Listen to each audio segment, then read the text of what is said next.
E aí, literários, eu sou a Rebeca Carpinelli, sejam muito bem-vindos ao meu canal. Caso gostem do conteúdo, curtam o vídeo e se inscrevam no canal. E hoje nós vamos de um suspense. Vamos falar de No Meio da Noite, do Riley Sager. Riley Sager é o pseudônimo de Todd Writer, um autor norte-americano aclamado, conhecido por escrever thrillers psicológicos e romances de suspense de ritmo acelerado, os famosos vira-páginas. No Meio da Noite foi lançado pela editora Intrínseca em 2025. Esse é o segundo livro que eu leio do autor. Eu também li O Massacre da Família Hope, que eu também gostei, mas é um livro mais frenético, com muitas reviravoltas, e esse aqui ele fez mais o meu estilo de suspense.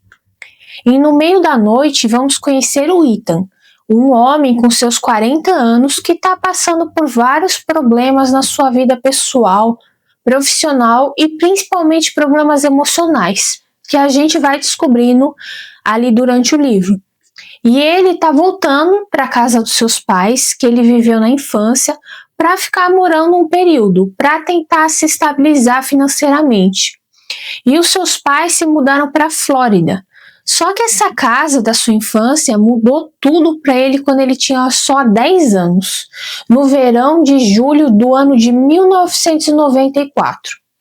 Ele e o seu melhor amigo Billy foram acampar no quintal da sua casa, só que pela manhã o Ethan acorda sozinho com um rasgo enorme na barraca e o Billy tinha simplesmente sumido. Ele desapareceu e ele foi arrancado da barraca durante a noite. Foi feita uma investigação na época que mobilizou muita gente, mas nada foi descoberto e o Billy nunca mais foi visto. E esse acontecimento marcou e causou um trauma gigantesco para o Ethan, porque além dele ter perdido o melhor amigo, ele não se lembra de nada daquela noite. Ele não escutou nada e nem viu nada. E ele também foi muito questionado, interrogado, como que ele estava ali dormindo do lado do Billy na mesma barraca e não viu nada. Ele se cobra muito e ele se culpa muito por isso. Como que ele não conseguiu ajudar o melhor amigo dele e por que só o Billy desapareceu e não ele? Ele mesmo se questiona que talvez tenha visto algo, mas a sua mente pode ter bloqueado. Inclusive ele passou por muitos psicólogos, muitos psiquiatras, fez exames para tentar reviver aquela noite e descobrir o que aconteceu. Durante a narrativa, a gente percebe como esse trauma causou medos e pavores nele e mudou a vida do Ethan e trouxe consequências na sua vida adulta. E no presente, ele ainda convive com esse trauma e se sente diferente ali das outras pessoas. E voltando para essa casa exatamente 30 anos depois daquela noite, ao mesmo tempo que ele revê a casa, a vizinhança, as pessoas que ele se relacionava na sua infância, ele se sente estranho e deslocado. Um dos problemas que o trauma causou ao Ethan é o da insônia. Ele tem pesadelos constantes da noite em que tudo aconteceu. Ele sonha com o momento em que a barraca é rasgada e sempre acorda depois disso. Então ele já está acostumado a ficar acordado enquanto a maioria das pessoas estão dormindo. Então ele começa a observar a vizinhança. E durante a noite, coisas estranhas começam a acontecer. Luzes com sensores de movimento começam a acender uma atrás da outra, como se tivesse uma pessoa ali em movimento. Objetos aparecem em lugares que ele não se lembra de ter colocado. E uma bola de beisebol aparece no seu quintal. E ele não descobre como é que foi parar essa bola ali. E ele e o Billy, eles tinham um código de quando o Billy queria brincar, ele jogava essa bola de beisebol no quintal para chamar o Ethan. E aí o Ethan entra em um conflito. Será que o Billy voltou? Ou será que é a presença dele tentando falar alguma coisa para ele? Ou será alguém pregando uma peça nele? Acontecimentos reais e acontecimentos que talvez sejam da sua imaginação começam a se confundir. Uma característica que eu gosto muito em suspense é quando a gente acompanha o presente e o passado juntos. E aqui vamos ter o presente e também o passado de 1994, quando tudo aconteceu. Nós vamos conhecer não só o Ethan e a sua família, mas também toda a vizinhança de Hemlock Circle, uma rua sem saída que todas as casas estão bem perto uma das outras. Pessoas de classe média alta, com muitas questões pessoais, problemas, segredos, e toda a rotina dessas pessoas em um bairro muito seguro, em que a maioria das mulheres ficavam em casa cuidando das suas famílias, que toda a vizinhança convivia muito bem, mas que tudo muda após a noite do desaparecimento.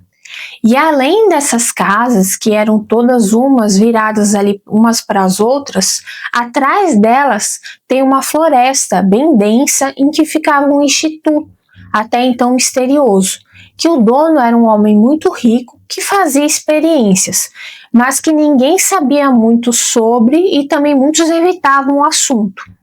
Mas que no presente, após a morte do dono, na década de 90, foi vendido para o governo. E depois que essas coisas estranhas acontecem, o Ethan começa a investigar e tentar descobrir o que aconteceu naquela noite. Pode parecer difícil depois de 30 anos, mas quase toda a vizinhança ali permanece a mesma. Os adultos da época e os amigos, que na época eram crianças. E o Ethan começa a perceber que talvez esses amigos tenham deixado algumas informações muito importantes para trás, já que quando tudo aconteceu, eles eram muito crianças e eles não se entendiam muito bem as coisas.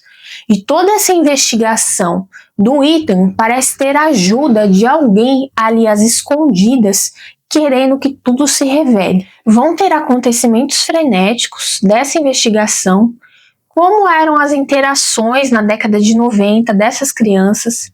Vai ter questões de pertencimento. Aqui várias hipóteses vão surgir durante a leitura de pessoas que poderiam estar envolvidas. Questões desse instituto misterioso. Também tem um lado mais sombrio, que talvez tenha ou não um lado sobrenatural. E tudo isso você vai descobrir durante a leitura. Não só a questão do principal do desaparecimento, mas também vários acontecimentos que vão se revelando. A construção é um pouco mais lenta, não é cheio de reviravoltas, como outro livro do autor, e tem um lado emocional desses personagens muito bem construído. O livro chega até a ser melancólico em algumas partes, e eu gosto muito disso em suspense. O final é surpreendente, mas também bem realista. E o que eu mais gostei é toda a ambientação dos anos 90 e a vibe de série de true crime, em que um caso muito antigo é reaberto. Um thriller muito gostoso de ler, que eu não conseguia parar de ler até descobrir o final. Fica aqui a minha recomendação desse livro. Obrigada pela companhia e até o próximo vídeo. Tchau!